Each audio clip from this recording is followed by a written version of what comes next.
Chapter 17. Wildboy had no idea what he'd expected to find on the first floor of Dr. Griffin's house, but he hadn't expected this. He raised his candle, scattering glittery light around thousands of glass jars crammed onto shelves and into cabinets up and down the long room. Each jar was filled with golden fluid, and suspended in the fluid was part of a human corpse. Grisly objects loomed from the dark: a severed hand, an amputated foot, the honeycomb lining of a human stomach. "Looks like a museum," he said, gazing along the rows of pickled organs and limbs. Clarissa peered anxiously over his shoulder. "It's horrid," she said. Wildboy nodded, pretending to agree. In fact, he was fascinated. He wished he had time to look around the doctor's museum properly and examine each object in every jar. But he could hear the police officers' voices through a window at one end of the long room, and he knew they could come into this house at any time. He had to focus, find more clues. He was certain the killer had come down here. He'd followed the blood trail from upstairs, and there were more marks on these floorboards. He moved slowly through the room, crouching with his candle to study the drops of dry blood. What he saw didn't make a lot of sense. The trail led one way and then the other, as if the killer had walked back and forth between the cabinets and shelves. Then it returned to the door and vanished. Clarissa snatched up one of the jars and gave it a shake. Eyeballs bobbed inside, like tadpoles with sinewy tails. She considered them for a moment, torn between fascination and revulsion. "My father took me to a museum once," she said. Wildboy was surprised. It was the first time Clarissa had mentioned her father. He was curious to know more. "What was he like?" he said. Clarissa considered the question for a moment, staring at the floating eyeballs, but didn't answer. Instead, she dumped the jar back onto the shelf, causing the others to knock loudly against one another.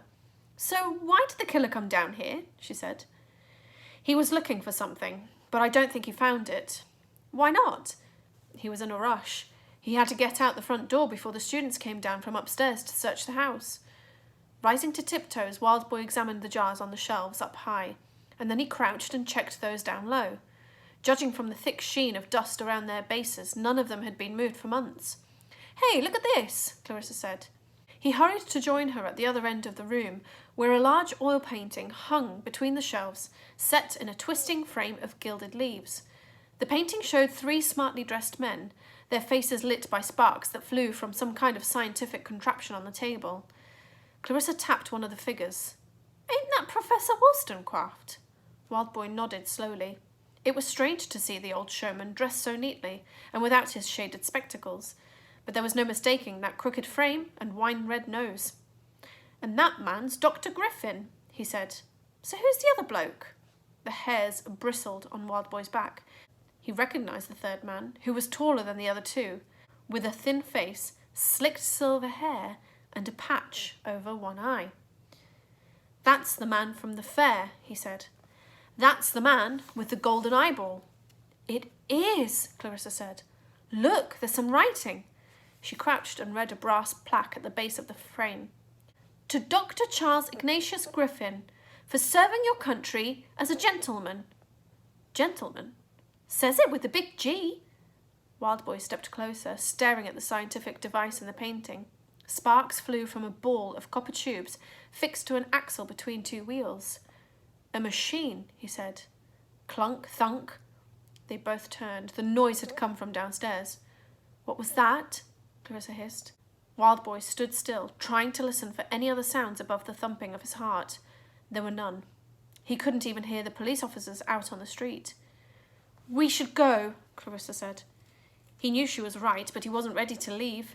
He felt as if he was so close to finding out why the killer had come here. It couldn't just be for this painting. He had to think. "Wildboy," Clarissa insisted. "The police are just outside that window." He turned, looked at her. "What did you say?" "I said we'd better hurry." "No, you said window." Could it be possible? He looked past Clarissa to the window at the far end of the museum. Then he turned back to the painting, and a grin spread across his hairy face. "What are you spying about now?" Clarissa snapped. "There's no window at the end of this room." "So?" "There was outside. You tried to open it, remember?" I do! Where's it gone?" Wildboy stepped even closer to the painting. He tried to think like he was back at the fair, picking out clues from the crowd. He let his eyes rove across the surface, let instinct take over. There.